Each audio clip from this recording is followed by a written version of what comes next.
ada 3 keadaan yang bisa diambil atau yaitu dari BSBY sendiri. Ya.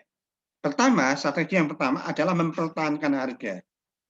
Artinya harganya tetap saja, tidak usah diturunkan, tidak usah dinaikkan. Istilahnya status quo. Jadi harganya tidak berubah. Ya, pasarnya juga tidak akan berubah. Oke. Yang kedua, menggunakan best price atau Beltran competition namanya. Ya, jadi mereka menggunakan kompetisi Beltran untuk mendapatkan best price. Ya, jadi kalau best price-nya gimana?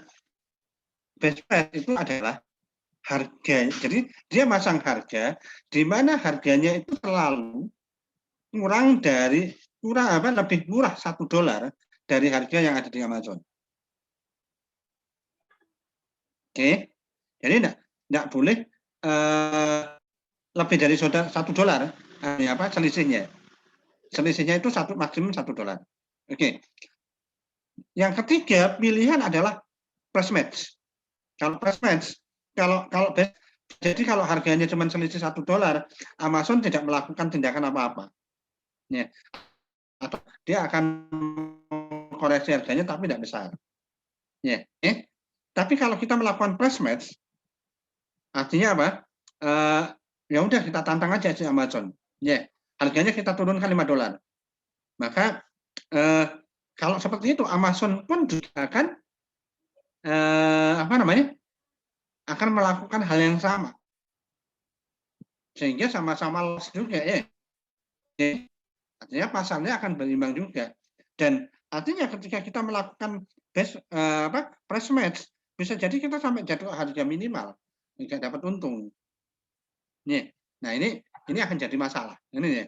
Nah tapi memang ada 3 pilihan. Misalkan kita price match, oke. Kalau price match berarti memang kita perang harga. Nah di perang harga tentu ada ada hal yang akan kita dapatkan dan ada hal yang kita akan kehilangan. Ya, best price juga sama. Cuman memang resikonya tidak sebesar pakai price match. Kalau good price, bukan dikatakan tidak ada resiko.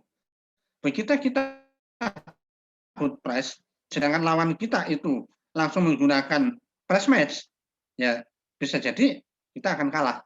Atau bahkan malah kita untung. Nah, begitu lawan menurunkan harga dengan tinggi, bisa jadi kepercayaan pelanggan juga berkurang. Nah ini hal-hal seperti ini yang menjadi masalah. Nah sekarang kalau sudah seperti ini maka kita bisa memanfaatkan teori game. Artinya ada strategi, keuntungan dapat, kemudian ada mainnya dan ada aturan-aturannya. Itu sudah cukup dan ada yang paling adanya situasi bersaing. Kuncinya di situ. Ya. Oke. Ini contoh yang lain. Ini contoh gampang-gampangan aja. Ada 2 mobil, ada 2 orang naik mobil, mobilnya berhadap-hadapan. Mereka harus menjalankan mobil. Berarti ada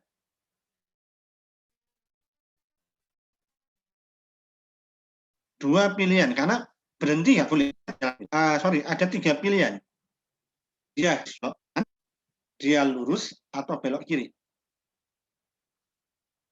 Nah, di sini ada situasi bersaing. Kenapa? Karena ada resiko. Setiap tindakan kita itu ada resiko. Kalau misalkan kita memilih lurus, kemudian lawan kita juga memilih lurus, tabrakan pasti. Ya? Tapi kalau lawan kita memilih belok kiri atau belok kanan, dua-duanya selamat. Oke.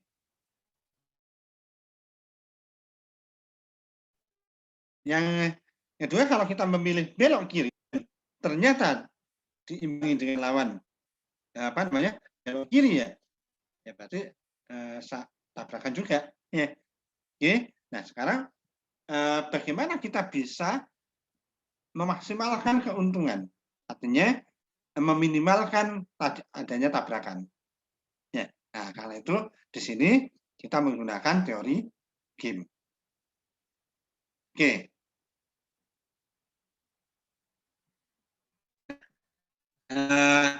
Teori game itu seperti apa? Nanti kita lanjutkan. Teori game itu kuncinya adalah memodelkan situasi-situasi seperti ini menjadi sebuah model game. Oke. Nah, karena itu berikutnya saya coba jelaskan yang model game. Model di dalam teori game itu dapat diklasifikasikan dengan sejumlah cara, seperti jumlah pemain, jumlah keuntungan, ya, dan jumlah strategi yang digunakan. Kalau gamenya pemainnya 2 ya disebut dengan game 2 pemain. Kalau gamenya 1 ya dengan 1 pemain ya game 1 pemain. Ya. Nah, jika keuntungan dan kerugiannya adalah 0, jika jumlah keuntungannya adalah 0, ya gamenya disebut dengan game jumlah 0 atau zero sum game. Ya. Kalau keuntungan dan kerugiannya tidak sama, ya disebut dengan tidak sama dengan 0, ya disebut non zero sum game. Itu istilah-istilahnya saja. Oke. Nah, kalau zero sum game itu artinya apa? Jumlah keuntungan atau kerugian itu sama dengan 0. Artinya, kalau kita untung 10, maka lawan rugi 10. Ya. Kalau kita untung 5, maka lawan rugi 5. Sehingga kalau total 0. Ya. Nah, game-game semacam ini disebut dengan zero sum game. Ya, kalau secara formal bisa saya tulis gini, diketahui himpunan konveks X anggota himpunan nil n ya, dengan dimensi n. Dimensi n itu tergantung dari jumlah strateginya, gitu ya. Y dengan himpunan R dengan dimensi n, ya. Kemudian di mana fungsi dari X kali Y itu adalah sebuah fungsi kontinu yang konveks konkav ya. Tapi kuncinya kalau ini artinya kalau ini adalah kalau F di mana X-nya tetap, ya, itu merupakan konveks untuk nilai yang tetap. Tapi F dengan Y-nya yang tetap, itu disebut konkav pada nilai X yang tetap. Nah, ini kira-kira artinya apa kalau kayak gini? Gini, kalau ini disusun dengan 2 orang, ya, maka keuntungan bagi seorang A itu adalah kerugian bagi orang B. Dan kerugian bagi keuntungan dari orang B itu adalah kerugian dari orang A. Nah, kita pandangannya dari A saja dulu. Keuntungan dari A itu adalah kerugian B. Oke, maka A itu akan memaksimalkan keuntungan, tetapi B akan meminimalkan kerugian. Nah, kalau total keuntungan dan total kerugiannya A dan B itu sama, maka ini disebut dengan zero sum game. Artinya apa? Jika untuk Y, maksimal Y, ya, jadi maksimal dari Y diambil minimalnya, itu sama dengan minimal Y diambil maksimalnya. Nah, itu disebut dengan zero sum game. Oke, jadi intinya jumlah keuntungannya 0. Nah, itu aja. Oke. Nah, game ini merupakan game dasar, ya, game yang paling mudah di dalam teori game untuk bisa kita proses. Game ini ditemukan oleh John von Neumann pada tahun 1928. Jadi teori pertamanya itu yang menemukan ini. Ya. Jadi nanti kalau Anda baca beberapa paper saya selalu ada beberapa bagian yang saya menggunakan teori-teori dari von John Neumann. Tidak hanya untuk yang zero sum game, tapi banyak teori yang dihasilkan. Karena apa? Salah satu pendiri teori game ini ya ini. Jadi von Neumann. Saya sering mengatakannya dengan von Neumann. Ya, oke. Nah, jadi elemen dari sebuah game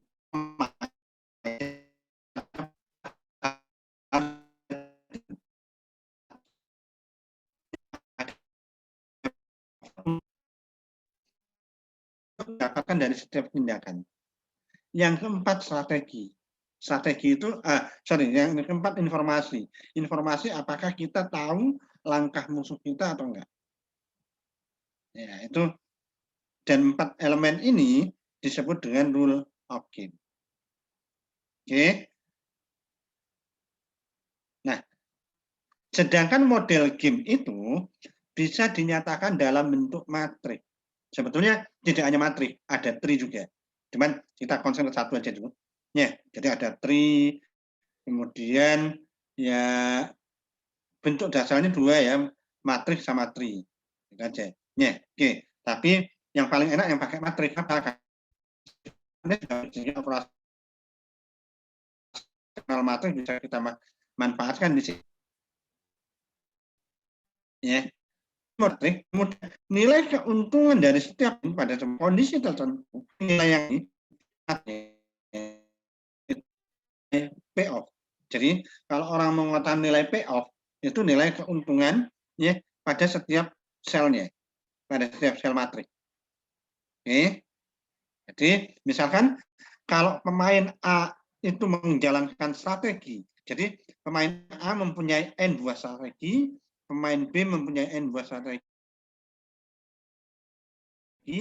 boleh N boleh M ya sama, ya artinya boleh beda boleh sama. Nah kemudian setiap strategi misalnya A memilih strategi, jadi keuntungan yang diperoleh pemain A itu berapa, kerugian yang dialami oleh pemain B itu berapa. Ya, oke. Nah ini modelnya seperti itu. Nah dari dua macam ini, dari model ini ternyata ada dua macam model dari penulisan matriknya. Yang pertama dengan dua nilai, jadi setiap sel itu punya dua nilai. Yang kedua itu setiap sel punya tiga nilai, punya satu nilai, sorry. Oke, kalau yang pertama, kalau saya sebut pemain A itu pakai A1, pemain B pakai B1, tertulis 3,3 ya, sama untung ya, hasil kerugian. Ya, tapi ada keuntungan minus, ya, berarti dia rugi ini. Oke. Kemudian kalau memilih A2 bisa, maka apa namanya? Pemain A itu untungnya 2, pemain B untungnya 0. Demikian seterusnya. Jadi ini yang sebelah depan itu punyanya pemain A, yang punyanya yang belakang itu punyanya pemain B. Nah, itu kuncinya situ. Ya, itu model dengan dua nilai payoff. Ya. Yang berikutnya itu model dengan satu nilai payoff. Satu dengan nilai payoff itu gini, kalau tertulis 3, itu artinya apa? Pemain A itu untung 3, pemain B rugi 3. Itu bacanya seperti itu. Ya. Kalau tertulis 2, ya berarti pemain A untung 2, pemain B rugi 2. Nah, itu dengan satu nilai payoff. Ya. Model zero sum game itu menggunakan satu nilai payoff. Ya. Jadi makanya lebih sederhana dibandingkan model normal. Jadi model yang normal sebetulnya pakai dua nilai payoff. Ya. Kalau sampai satu nilai payoff itu sebetulnya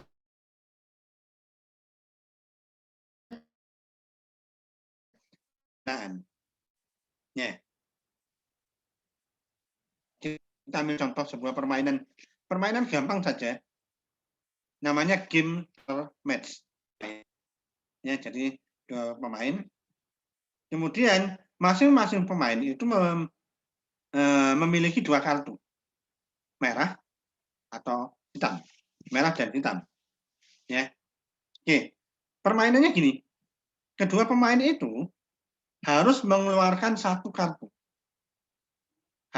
Dalam setiap permainan, kedua pemain itu harus mengeluarkan satu kartu secara bersamaan. Oke.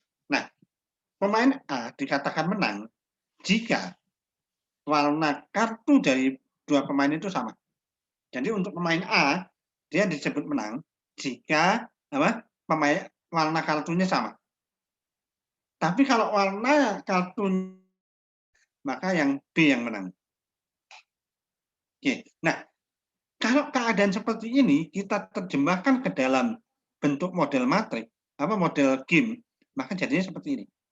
Jadi kalau pemain A merah, pemain B juga milih merah, berarti pemain A untung dong. Pemain A menang. Pemain A nilainya 1. Ya. Kalau hitam, pemain A milih hitam, pemain B milih hitam, pemain A 1.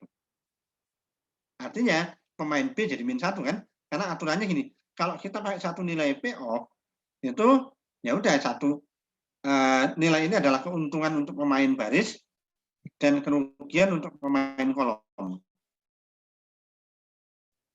Oke, A milih merah, pemain B memilih hitam, maka payoff-nya adalah -1. Artinya si A, pemain A itu kalah, pemain B yang menang. Ya, jadi bagaimana kita bisa menerjemahkan bentuk keadaan ini menjadi model? Kebetulan gamenya sederhana ya, jadi bentuknya jadi lebih mudah. Karena cuman kalau menang 1, kalau kalah -1. Nah. Oke.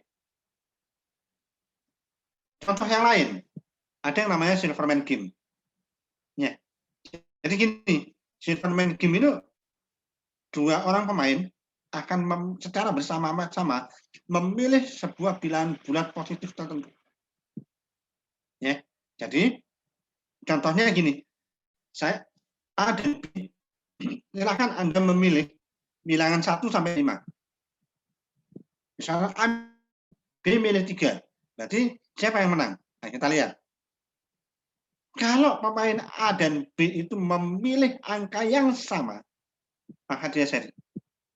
Berarti A-nya dapat 0, B-nya dapat 0. Oke. Nah, pemain A dikatakan menang jika nilainya lebih besar 1 dari pemain B. Jadi kalau pemain A itu milih 3, pemain B milih 2, pemain A menang. Oke. Namun tidak lebih besar dari 2. Jadi pemain A dikatakan kalah kalau nilainya ternyata lebih besar 2 dari lebih besar 3 ya, atau 2 lebih besar dari pemain B. Jadi kalau misalnya A milih 3, ya B milih 1, maka sebetulnya yang menang adalah B. Jadi kalau selisihnya 1, A menang, selisihnya lebih besar dari 1, maka B yang menang. Oke. Nah, pemain B juga sama. Aturannya seperti itu. Nah, dari aturan seperti ini, kita coba buat matriknya. Kalau angkanya sampai 1 sampai 5. Jadinya akan seperti ini. Kalau milih 1, 1 ya udah. 1, 1 berarti apa? Ya, jadi seri ya. Kalau pemain A milih 1, pemain B milih 2, berarti pemain B yang menang. Pemain A salah. Kenapa? Karena pemain B lebih besar dari ini. Ya. Oke. Jadi ini model. Oke, kelihatan dari ini min 2-nya salah ini ya. Ini min 1 semua. Ya, ini min 1 salah. Karena min 1 itu kalah, 0 itu seri, 1 menang. Ya. Ya, ini permainan Silverman Game, di mana sebuah pemain itu dikatakan menang jika angkanya lebih besar 1 daripada pemain yang lain. Oke. Nah, ini kelihatannya menarik karena banyak kalahnya. Tapi sebetulnya ini adalah zero sum game.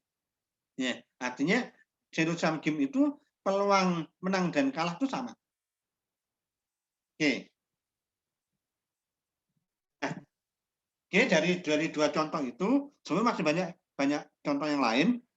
Ya seperti game gunting batu kertas, ya.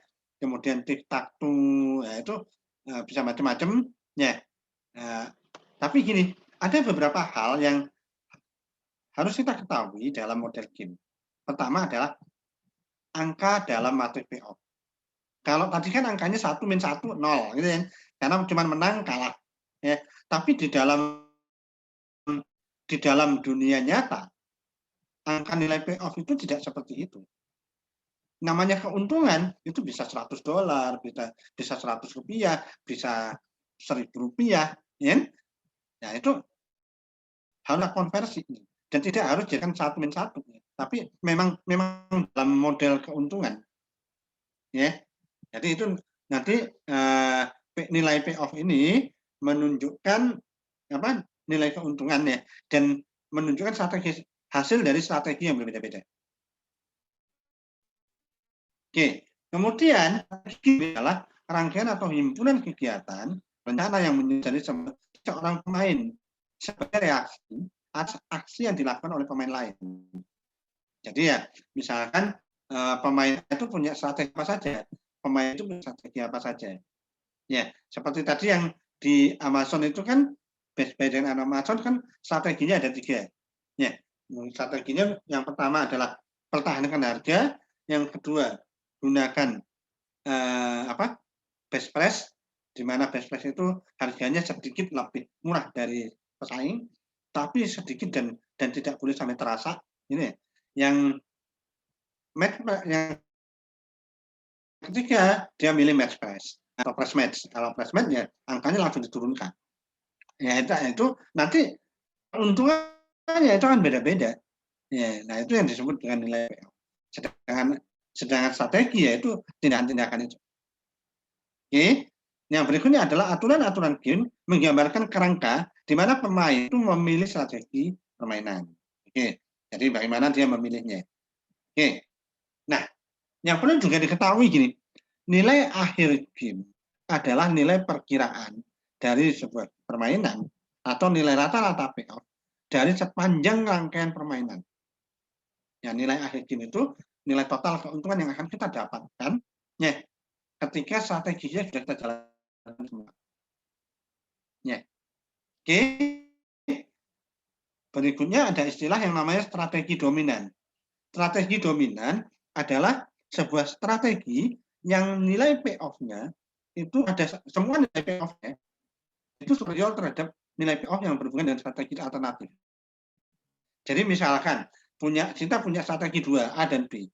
Nah, nilai payoff dari A itu selalu lebih besar dari nilai B. Oke, berarti nilai si A ini adalah strategi dominan. Oke, ini nanti ini ada manfaatnya. Kemudian strategi optimal adalah strategi yang menyebabkan kita mendapatkan keuntungan maksimal ya setelah pemain lawan kita bisa meminimalkan kerugian mereka. Ya. Jadi keuntungan maksimal atau ya strategi optimal itu nilai akhir gamenya paling besar. Nilai akhir gamenya itu paling besar. Nah, tapi strateginya sendiri adalah posisi yang menguntungkan ya setelah kita tahu pemain lawan melakukan tindakan seperti apa. Oke. Oke, itu namanya strategi optimal. Dan penyelesaian dalam model game itulah adalah untuk mendapatkan strategi optimal. Ini nanti kita lihat. Jadi tujuan dari game itu adalah menentukan strategi optimal untuk setiap main dari sebuah game, dari satu waktu permainan. Jadi dalam setiap permainan itu kita bisa menentukan strategi optimalnya seperti apa. Oke. Nah, ada 2 metode untuk menyelesaikan sebuah game. Pertama metode analitik, yang kedua pemrograman linear. Biasanya menggunakan metode simplex. Ya. Oke. Ada 2 metode yang bisa kita manfaatkan. Ya, tapi saya tidak akan menjelaskan ini. Kalau mau lebih detailnya, mungkin bisa masuk ke website saya. Silahkan dilihat di bagian teori game. Oh, bagian metode analitik itu begini. Ya. Jadi metode analitik itu kita hitung-hitungan manual. Ya. Oke. Sedangkan pemrograman linear kita menggunakan bantuan komputer. Ya sebenarnya bisa dihitung manual juga, tapi sudah ada metodenya. Oke. Saya belum tahu apakah sudah diajarkan pemrograman linear. Karena memang syarat dari teori game ada pemrograman linear dulu. Oke. Nah, itu adalah model sampai penyelesaian teori game. Berikutnya adalah implementasi teori game. Implementasi teori game ini kita mulai dari kita ngomong implementasi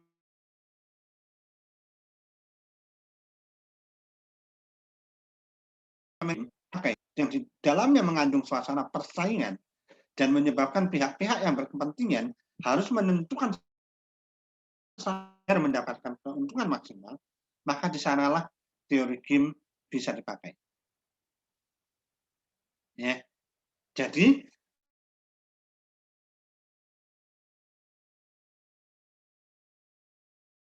asal ada suasana persaingan, ketiga ada strateginya, dan keempat ada keuntungannya.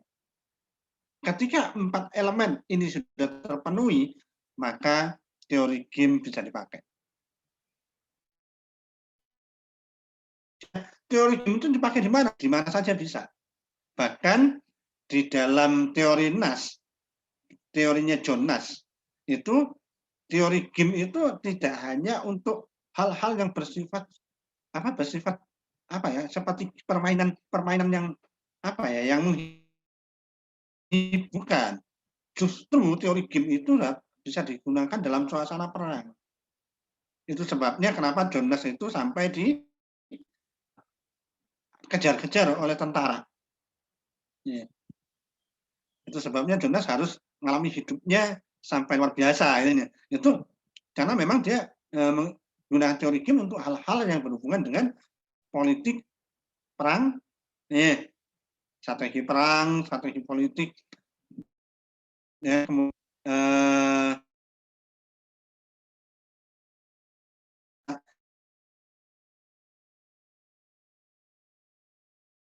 teori game ini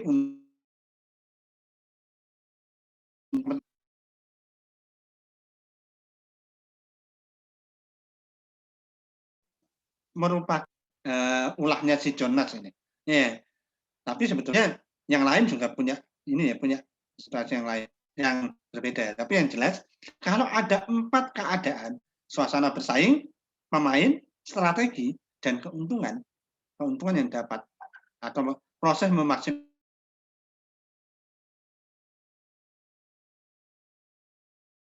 disitulah teori. Oke, saya mulai dari keadaan yang sederhana saja.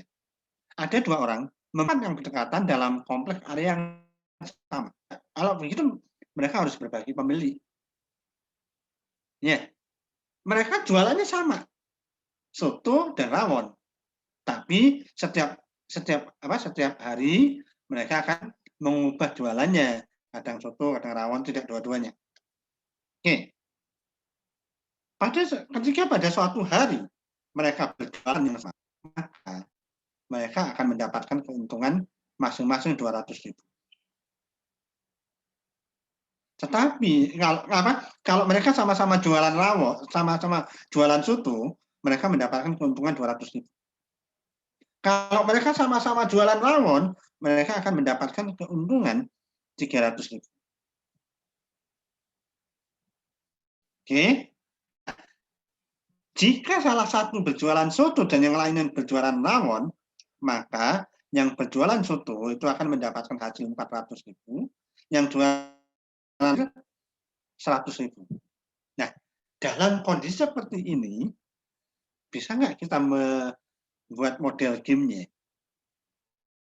Coba membuat model gamenya.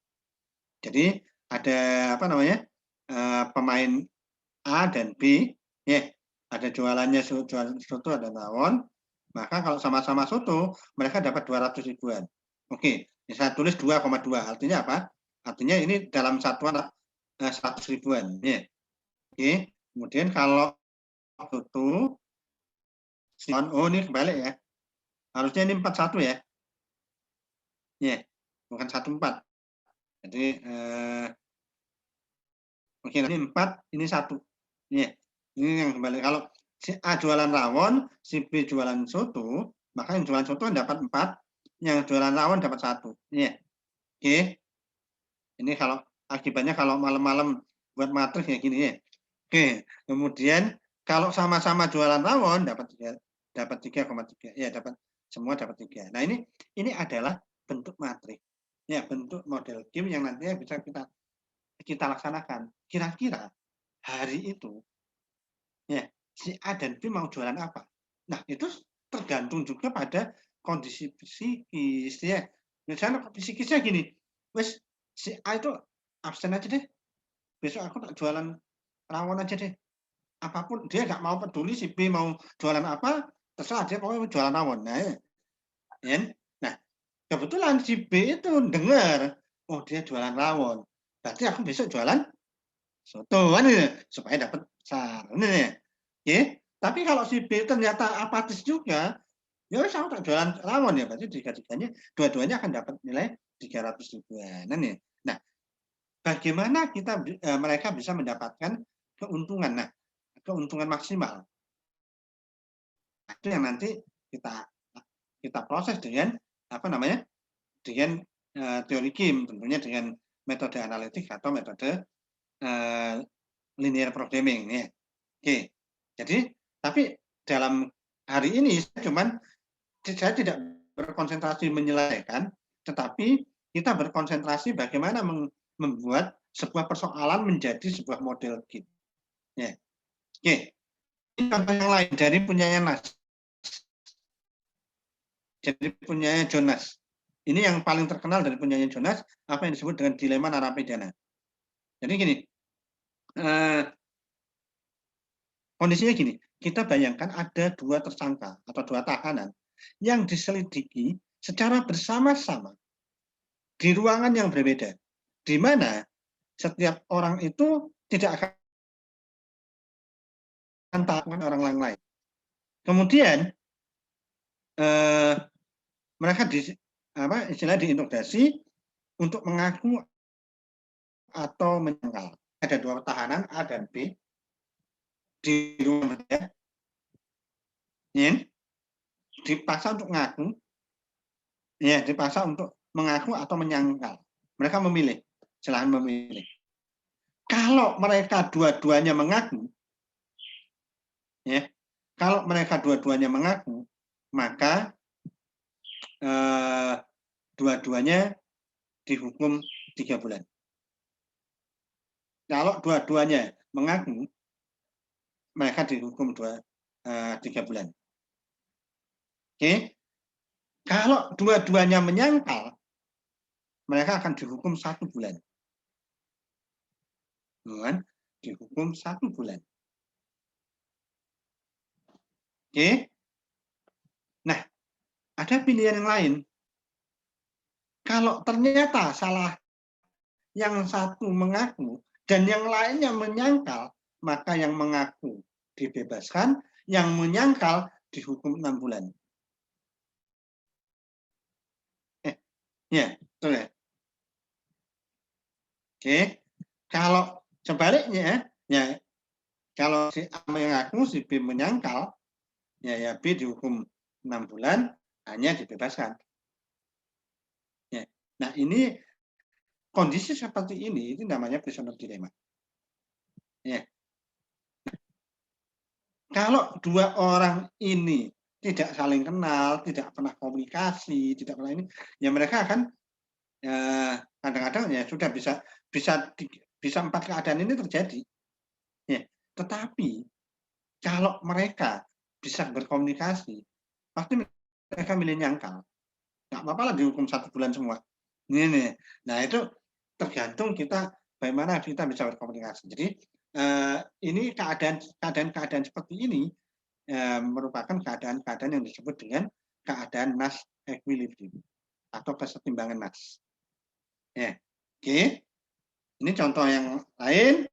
Nah, ini contoh yang lain ya. Jadi contoh ini 2 perusahaan itu share pasar, di mana ya mereka akan mendapatkan 50 juta untuk biaya advertising.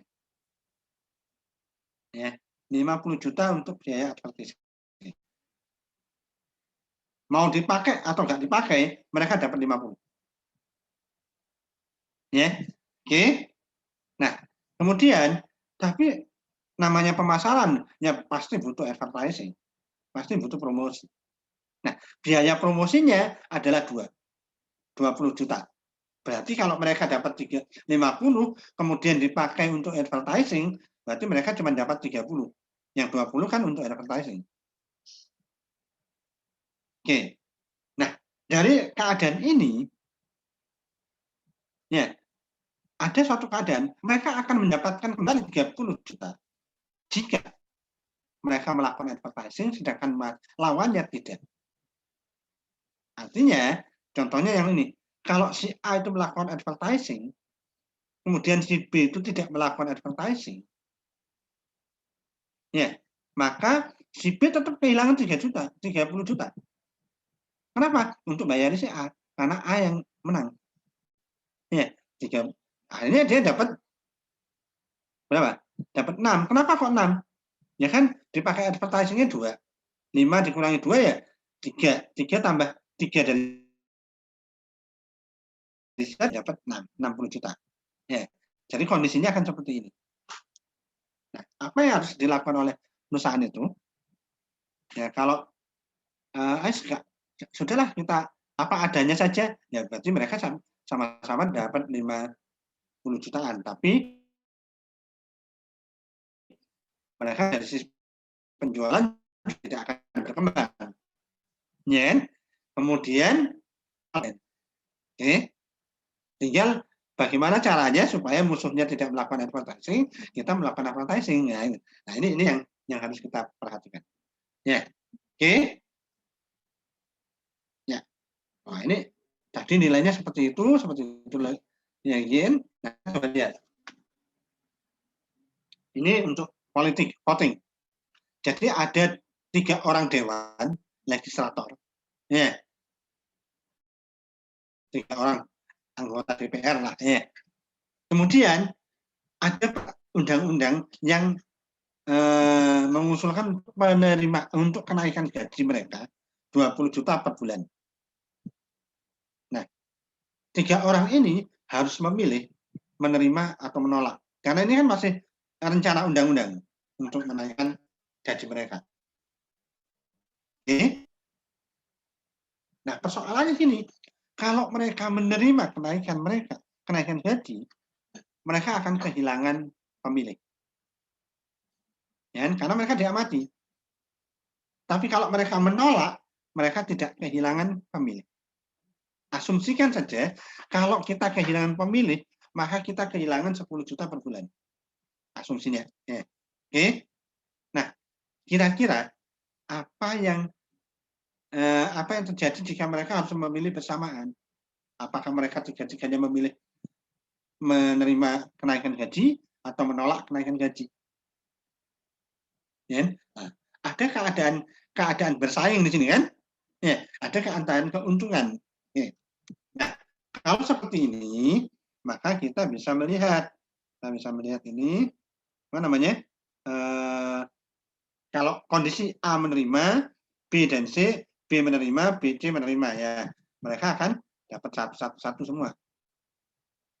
Ya. Kalau mereka A menerima, B menerima, C menolak, C dapat 2. Ya. Tapi kalau A menerima, B menolak, C menolak, A rugi -1.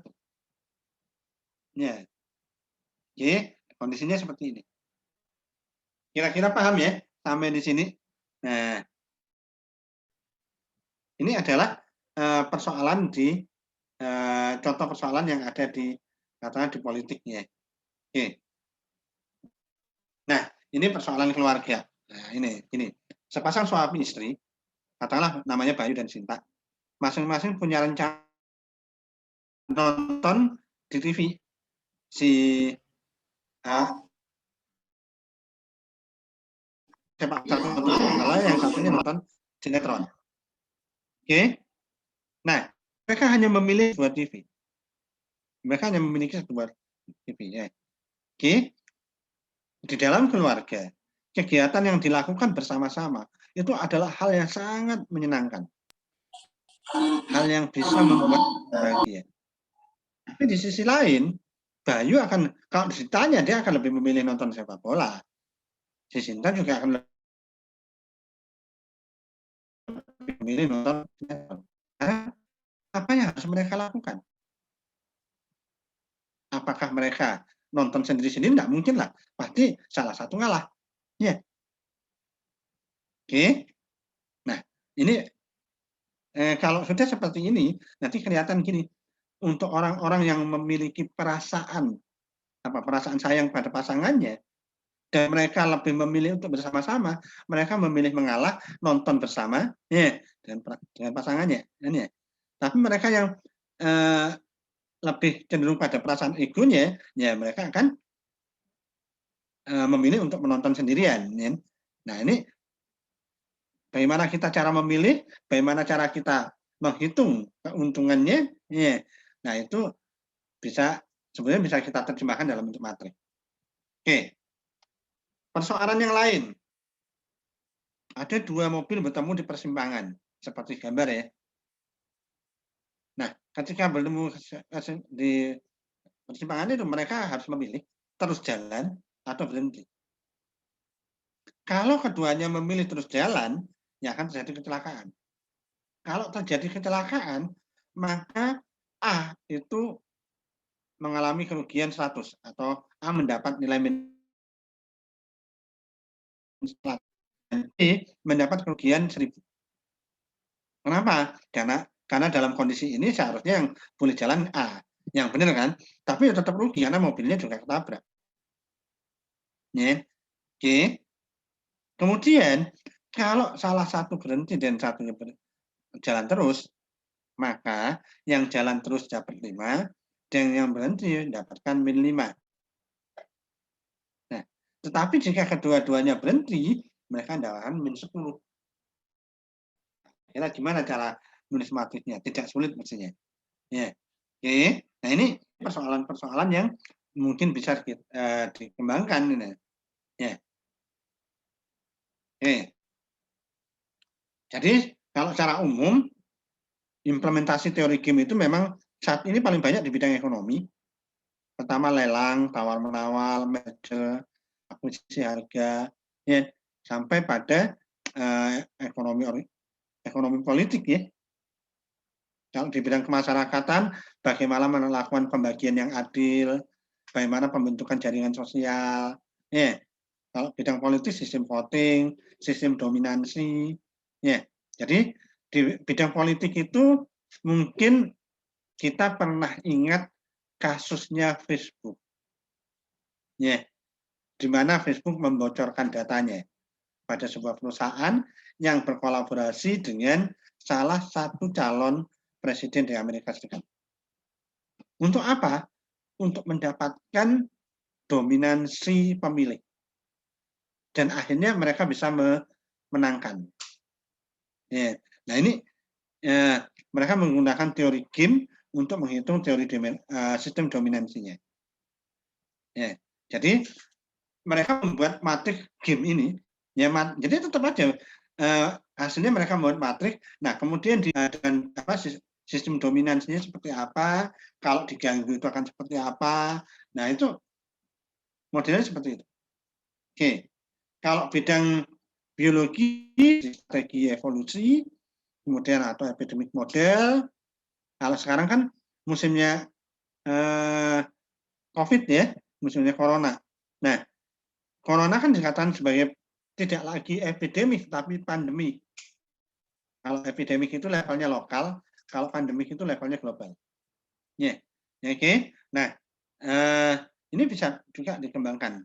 Ya, beberapa ahli biologi mengembangkan ini. Ya, nah,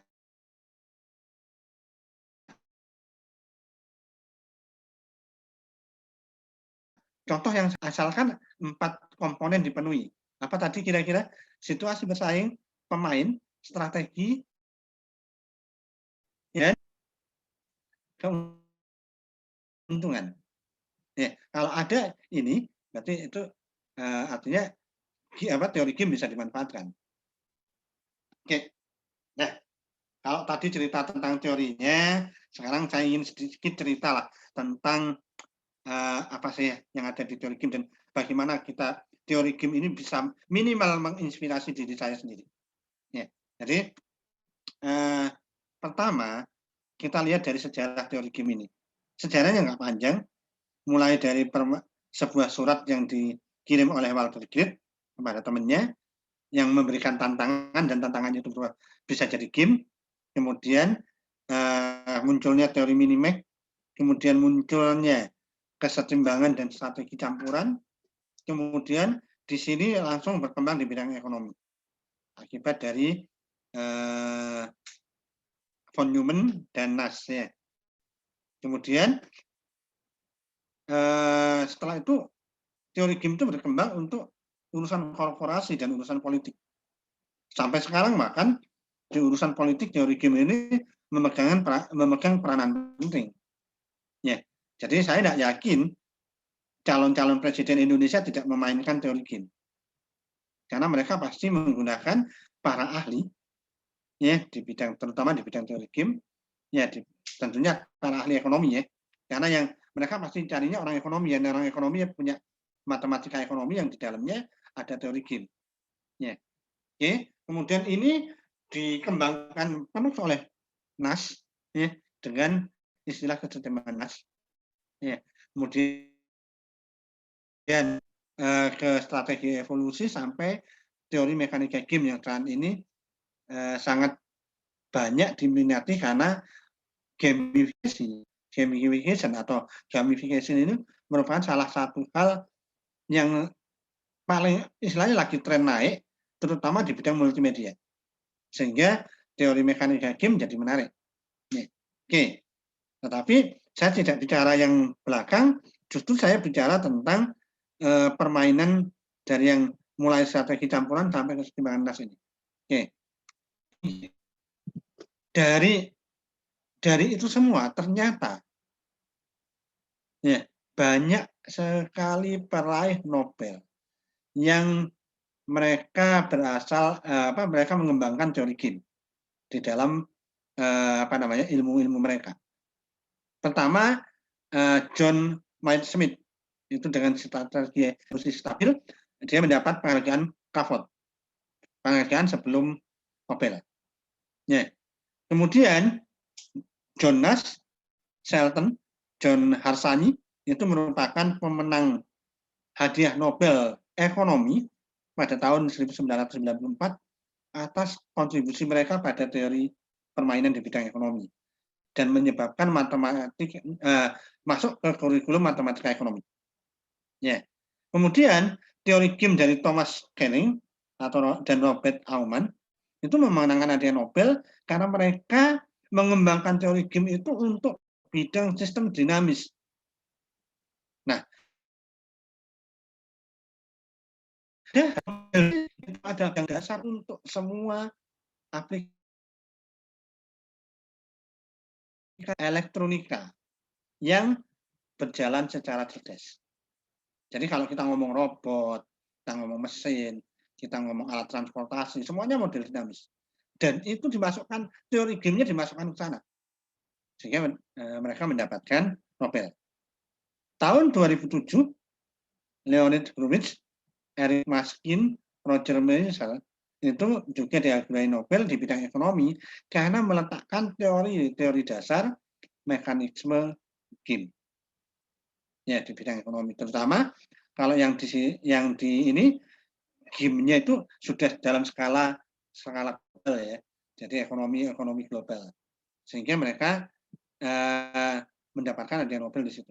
Jadi kalau Anda mau punya peluang meraih Nobel, teori game masih punya banyak peluang yang terbuka.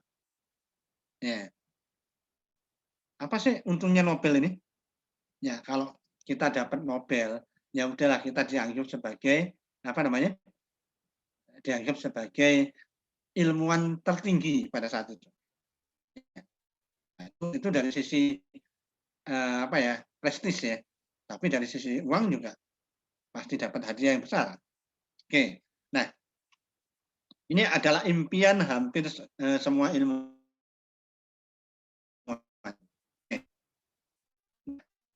Saya coba lihat penemu dari teori Minimax, ya, dan penemu dari teori of game dan economic behavior tentang himpunan konveks, teori fixed point, lattice teori, fundamental dari matematika statistik itu adalah John von Neumann. Jadi itu sebabnya kenapa di dalam beberapa paper saya menyebutkan John von Neumann. Kenapa?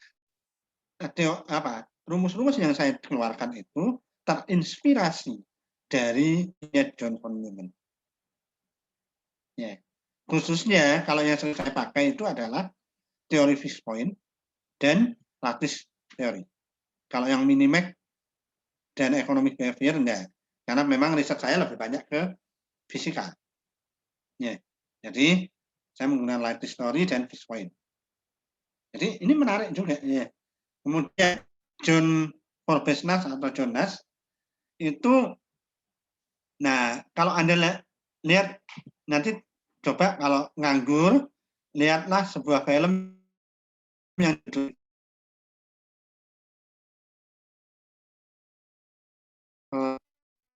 orang ahli matematika. Jadi ini semua ahli matematika. Ini dia adalah seorang ahli matematika yang paling diburu oleh agen-agen baik dari Amerika, Inggris, dan Soviet. Ya, dia adalah penemu dari Nash equilibrium yang menjadi dasar teori keseimbangan, dasar dari teori game ya. Karena game itu sebetulnya mempunyai keseimbangan. Ya. Dan ide keseimbangan inilah yang saya pakai juga untuk menjelaskan salah satu tesis saya. Ya. Oke. Dan terkenal juga dengan kalau yang lainnya pakai korporatif, justru Nash itu mengembangkan teori game yang non korporatif. Jadi kalau di dalam Nash selalu berpikir bahwa setiap pemain itu nggak boleh apa namanya kooperatif, nggak boleh kerjasama, ya harus diri sendiri karena dia konsentrasinya di masalah perang, ya kehidupannya pada waktu itu memang sedang ada perang ya, sehingga dia bermain di non kooperatif game. Oke. Nah ini sebuah film yang sangat menginspirasi. Nah berikutnya John Charles Harsanyi, ini adalah peletak Bayesian game. Wah ini kalau orang matematika ya kenal Bayesian kan aneh ya. Nah di sini Bayesian game. Jadi bagaimana kita memanfaatkan kondisi teori game dengan karakter-karakter Bayes. Yeah. Oke, salah satu karyanya adalah Morality and Theory of Rational Behavior. Nah ini merupakan sebuah karya dia tentang tentang kemanusiaan. Ya. Dan John Harsanyi ini sebetulnya tandem dari Jonas sendiri. Jadi dia adalah kawan dari Jonas yang satu lab, ya satu ruangan, ya, yang dia sebetulnya mengambil banyak inspirasi dari Jonas sendiri. Karena itu di dalam ini dia juga mengembangkan sebuah general teori dari equilibrium selection, ya di dalam game itu dia mengembangkan bersama Jonas. Aplikasi di kemanusiaan dan politik. Oke, nah dari tiga tokoh ini adalah salah satu tesis saya. Jadi tesis saya nanti bisa dibaca di paper ini, ya paper yang judulnya New Approach of Probabilistic Cellular Automata Using Vector Quantization Learning for Predicting Hot Mud Flows Breeding Area. Jadi bagaimana saya bisa memprediksi aliran lumpur, ini lumpur lapindo yang ada di Sidoarjo, ya mulai dari dia harus keluar dari dalam tanah sampai adanya tanggul. Jadi kondisinya memang sudah ada tanggul, sudah ada, nah tapi tetap nyebar. Nah kemana? Nah ini kita hitung. Nah,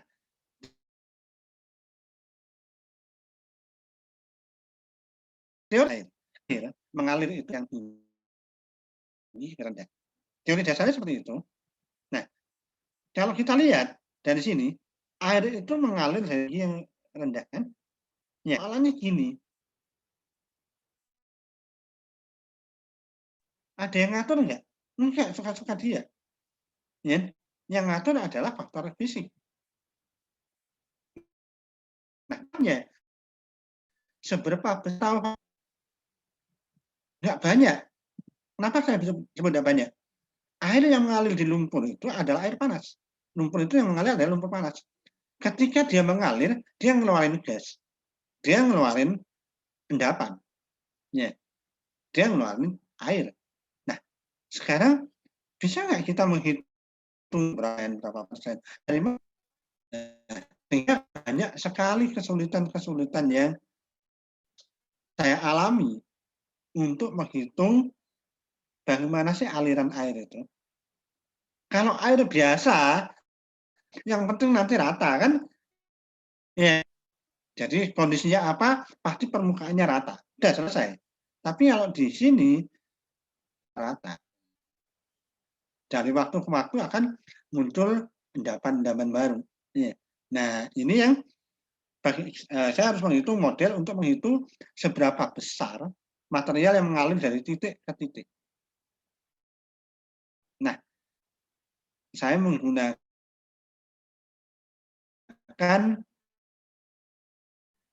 prinsip dan terinspirasi dari Beautiful Man. Ya, jadi air itu mengalir. Ya, dapat rendah. Beda itu akan membuat pada kondisi yang sama, tentunya hasilnya tidak akan sama. Karena apa? Juga tergantung tetangganya. Ya, nah ini yang jadi menarik. Sehingga apa? Untuk menghitung ini, saya menghitung satu sel per satu sel dengan memperhatikan setiap perubahan yang ada di tetangganya. Kalau tetangganya naik, dia harus cepat naik. Kalau tetangganya diem, dia bisa naik, bisa diem. Dan keuntungan naik atau jumlah naik ininya kita hitung ada di paper ini gimana cara menghitungnya. Ya, nah itu kita menggunakan yang apa yang namanya vector quantization learning. Ya, jadi jadi punyanya Jonas. Tapi teori fisiknya saya menggunakan dari von Neumann. Ya. Nah ini kenapa sampai di sini, sampai di PEN itu saya memilih untuk mengajar teori game. Karena apa?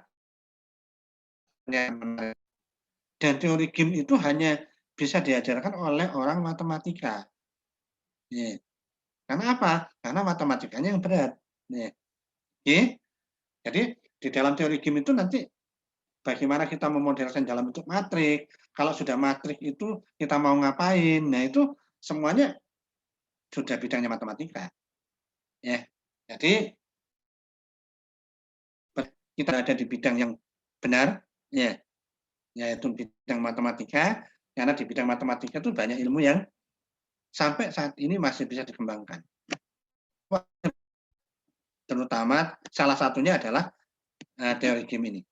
Oke, yang jelas teori game merupakan salah satu cabang baru di matematika dan menjadi tren dengan perkembangan teknologi di mana data sangat mudah diakses. Dan ini membuka peluang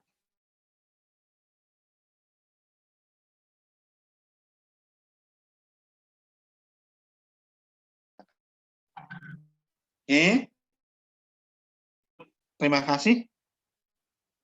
Wassalamualaikum warahmatullahi wabarakatuh.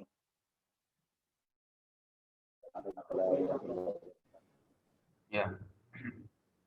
Ya, waktu saya kembalikan ke moderator. Ya, terima kasih atas yang telah disampaikan.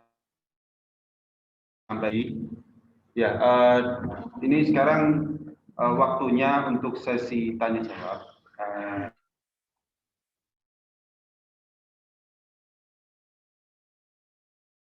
Akan diberikan termin pertama diberikan 2 mahasiswa, silakan jika ada pertanyaan.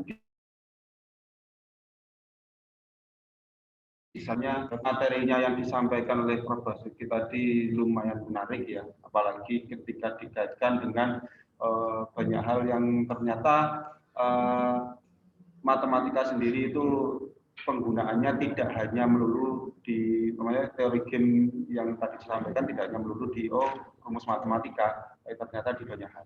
Mungkin saya berikan kepada mahasiswa, silakan bagi yang ingin bertanya, silakan acungkan tangannya, kemudian namanya siapa, terus pertanyaannya. Oke, silakan.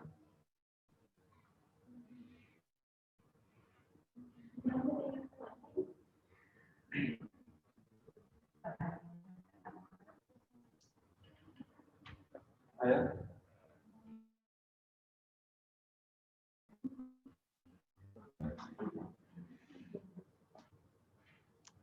Gimana? Mungkin yang semester akhir, karena kan sudah mau skripsi.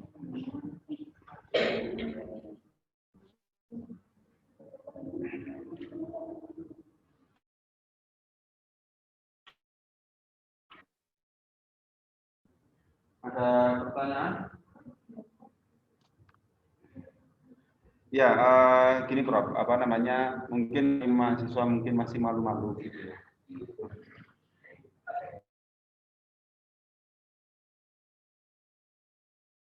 Mungkin pertanyaan terkait disampaikan gitu ya. Tadi kan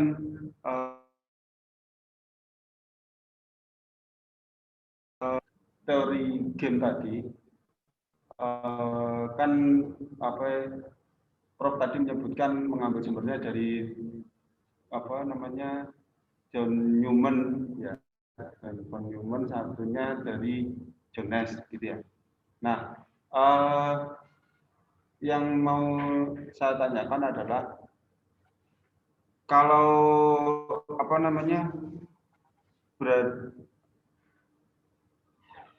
terkait ini kan saya juga punya beberapa kemarin kan ada beberapa macam penelitian nah terus mungkin juga minta sarannya. Jadi punya saya lebih penelitiannya kan lebih mengarah ke air gitu ya Prof ya. Jadi kayak semacam pokoknya rata-rata di air gitu, mungkin kayak entah di pantai atau di air minum gitu. Mungkin bisa ada ini nggak Prof yang mungkin bisa disarankan, mungkin yang nanti bisa diaplikasikan ke teori permainan seperti apa? Karena kemarin saat ada pertemuan yang saya kan terkait air yang ada di pantai gitu Prof. Jadi saya waktu itu pengen meneliti terkait mungkin yang ada di pantai itu memiliki yang potensial terkait garam. Nah, mungkin itu kalau semisal saya mau mengkombinasikan dengan teori permainan seperti apa? Mungkin bisa ada masukan gitu, Pak. Terima kasih. Oke, langsung ke penelitian.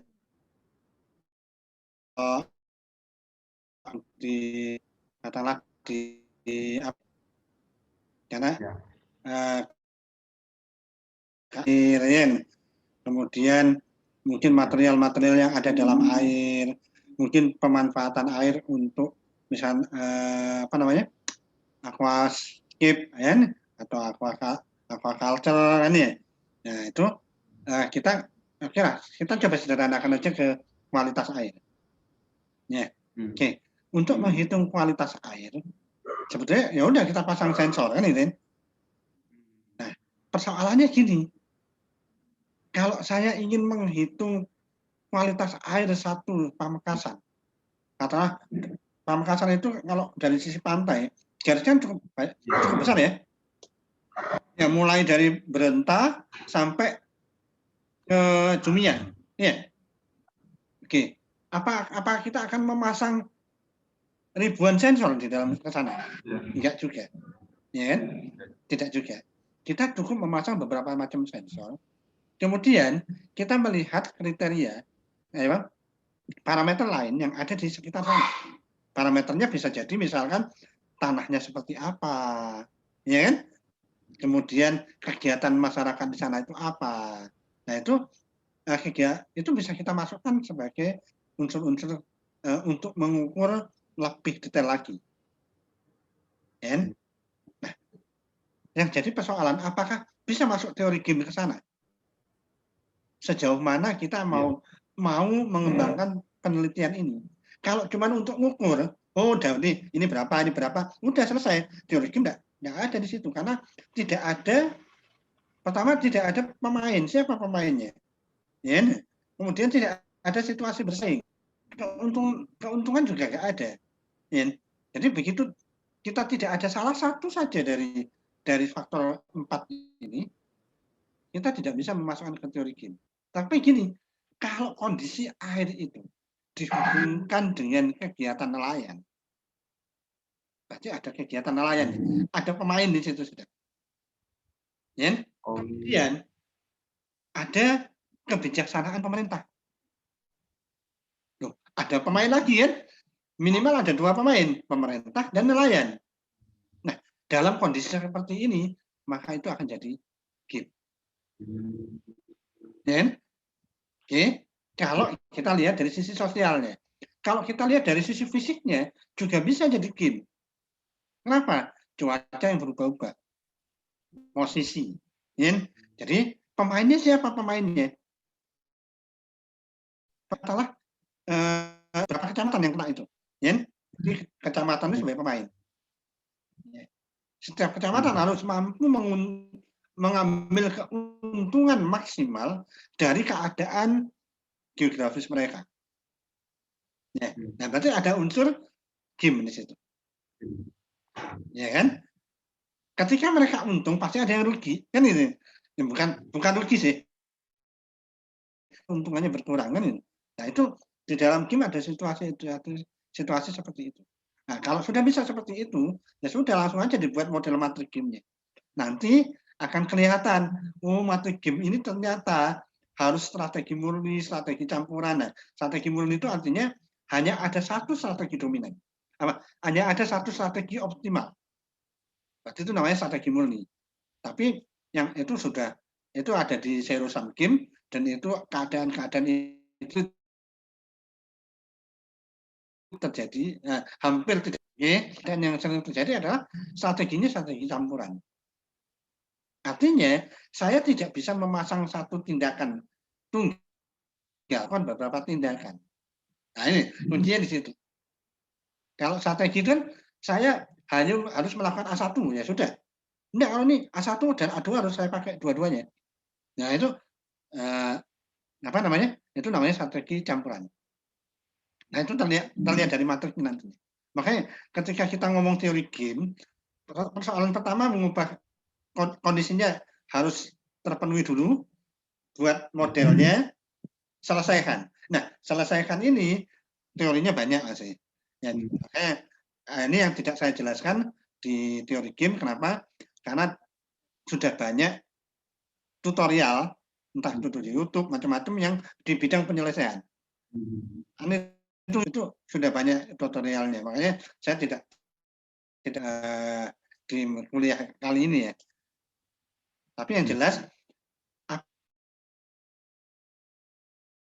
kalau di penelitian kita di bidang kita itu ada 4 unsur game ini, ada semua, maka pasti bisa memanfaatkan teori game. Oh iya, pertanyaan lagi. Masalah itu apa namanya? Tadi ada dikaitkan dengan hukum. Satunya juga dikaitkan dengan pemilihan presiden. Pemilihan intinya. Nah, katanya Prof tadi kan Ya, pemilihan. Presiden mungkin juga salah satunya orang-orang dari pakar matematika ekonomi.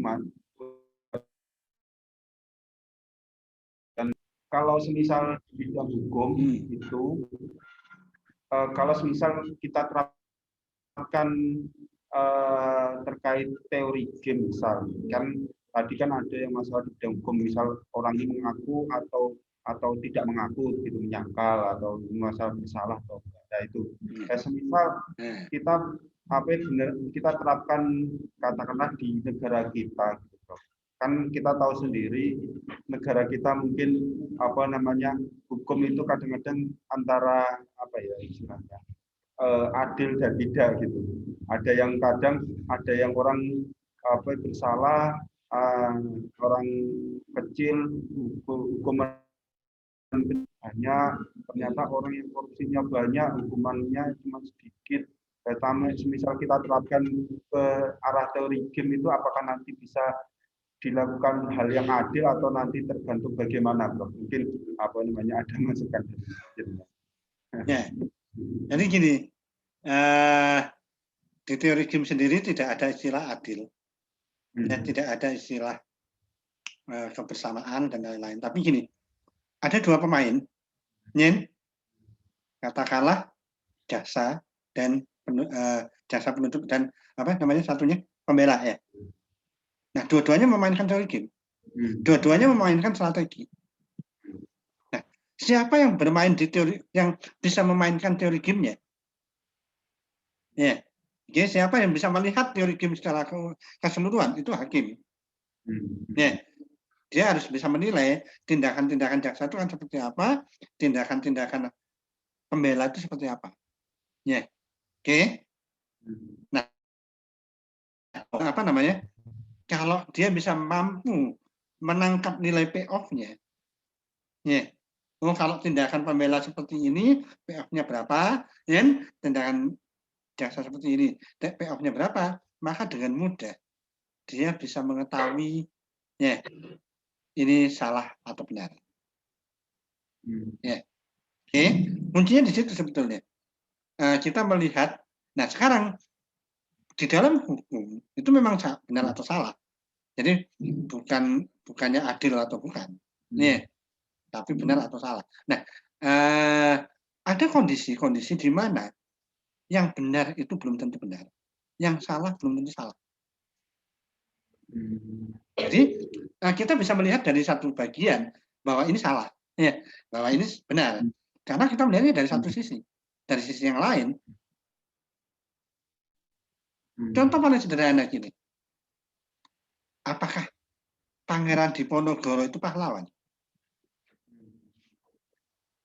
Bagi bangsa Indonesia, kalau bagi bangsa Belanda, bukan. Nah, semua mengandung di teori game itu kita harus melihat dari semua sisi. Ya, karena apa? Kita ingin memaksimalkan keuntungan. Nah, keuntungan yang mana? Bisa jadi gini, si hakim itu yang namanya keuntungan itu adalah resiko paling, ya, bisa jadi pendapatan yang paling besar.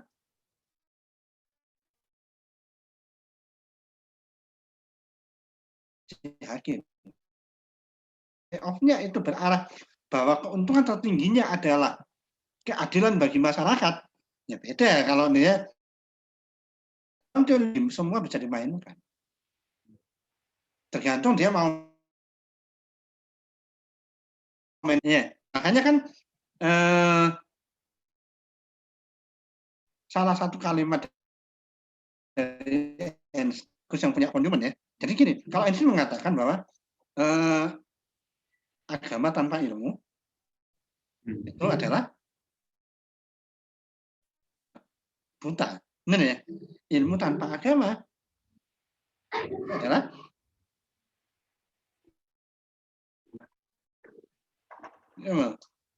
ya, isinya adalah ya, atau kalau Einstein bilang pincang mungkin ya. Tapi si Von Neumann mengatakan bahwa teori game itu sangat bagus. Teori game itu memandang semua kondisi. Ya, tergantung siapa yang mau memainkannya.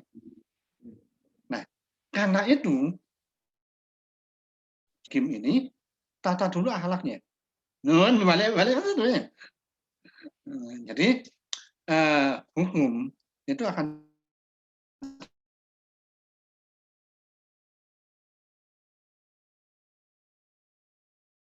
jadi penting. Jadi kalau kita mau, jadi ilmu tetap diajarkan, capek setinggi-tingginya, tapi iringi akhlak. Supaya apa? Supaya kita bisa ini ya, bisa bicara gitu ya. Nurani bicara itu akan mengubah nilai payoff. Nih, jadi nilai payoff di dalam game itu tidak serta-merta hanya nilai uang, ini ya. Jadi kalau di mainan politik, terutama yang dipakai oleh Presiden Amerika, sama yang si Jabri itu dia pakai teori game.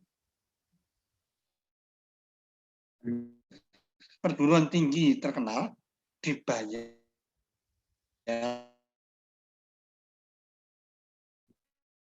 Nah, dia dibayar, jadi ada ahli komputer yang ngolah data, benar ya. Tapi setelah data itu dimainkan, dibuat, mereka akan buat matrik. Dan membuat itu adalah orang matematik dengan teori gamenya. Setelah matrik itu jalan, baru diotak-atik. Dan menangnya bisa jadi luar biasa karena dia bisa mempengaruhi suara. Ya, nah ini. Jadi kadang-kadang gini, di dalam politik itu yang kurang ajar itu segini. Ada buzzer yang dibayar untuk jelek-jelekan dia. Ini ya.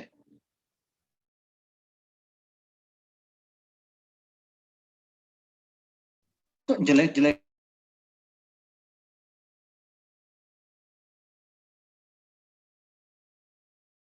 dia. Untuk apa? Ya, tapi untuk jelek-jelekan dia.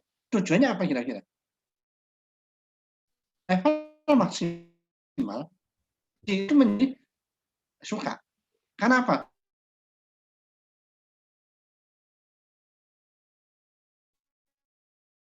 Jelek-jelekan. Adilan ya, soalannya. Wah, jadi victim ini. Orang melihat, orang akan memihak victim kan dibanding pelakuannya. Nah, ini model-model strategi game. Ya. Nah, ini banyak dipakai di politik dengan memanfaatkan teori-teori game. Terutama punyanya Jonas. Ya, itu yang jadi itu. Ya, itu ya apa namanya. Mungkin terima kasih, Prof. Kita tutup dan kita akhiri. Mungkin kesimpulan dari apa namanya apa yang disampaikan oleh Prof. Basuki tadi, yaitu untuk teori game ini tadi membutuhkan apa yang namanya ada 4 hal, yaitu ada situasi, ada apa namanya pemain, terus ada strategi dan keuntungan. Dan juga untuk penyelesaiannya sebenarnya yang diharapkan bisa menggunakan metode analitis ataupun menggunakan apa namanya program linear, pakai metode simplex salah satunya. Nah, diharapkan sebenarnya ya, dari perkuliahan ini nanti mahasiswa itu mungkin punya apa namanya pandangan, oh ternyata teori game seperti ini harapannya. Dan di sini apa namanya mahasiswanya campuran, bro. Jadi ada dari mahasiswa yang masih semester awal sampai yang semester apa sudah mau mendekati akhir. Jadi harapannya yang semester awal mereka memahami, oh ternyata ada penerapan dari apa teori game gitu ya. Kalau mungkin nanti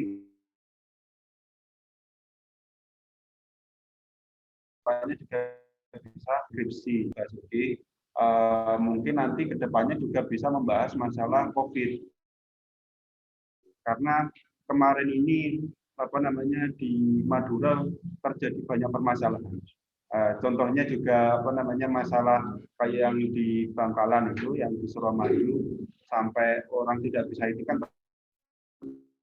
jadi persaingan apa namanya pihak petugas gitu yang ada di Surabaya.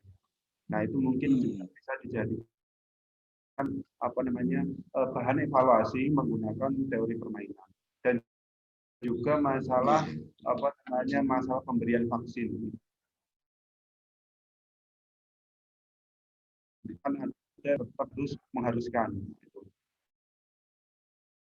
Nah itu nanti bisa kita pikirkan dan masih banyak hal lagi yang sebenarnya yang bisa dilakukan.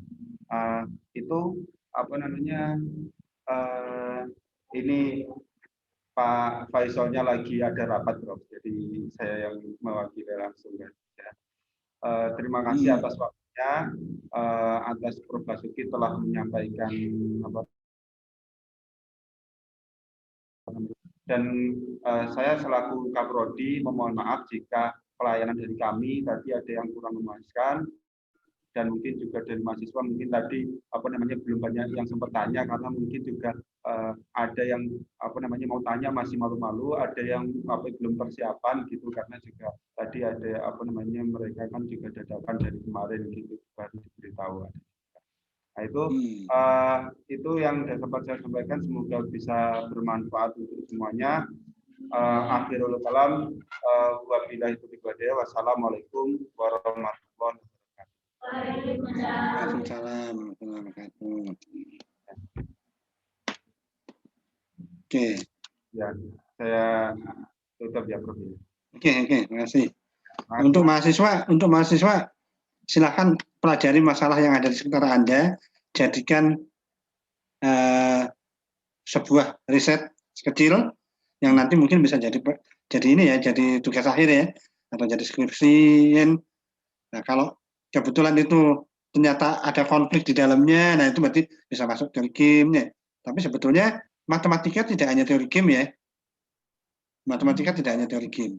Bahkan matematika yang kita pandang sepele, saya ambil contoh diferensial, ya, itu aplikasinya juga luar biasa.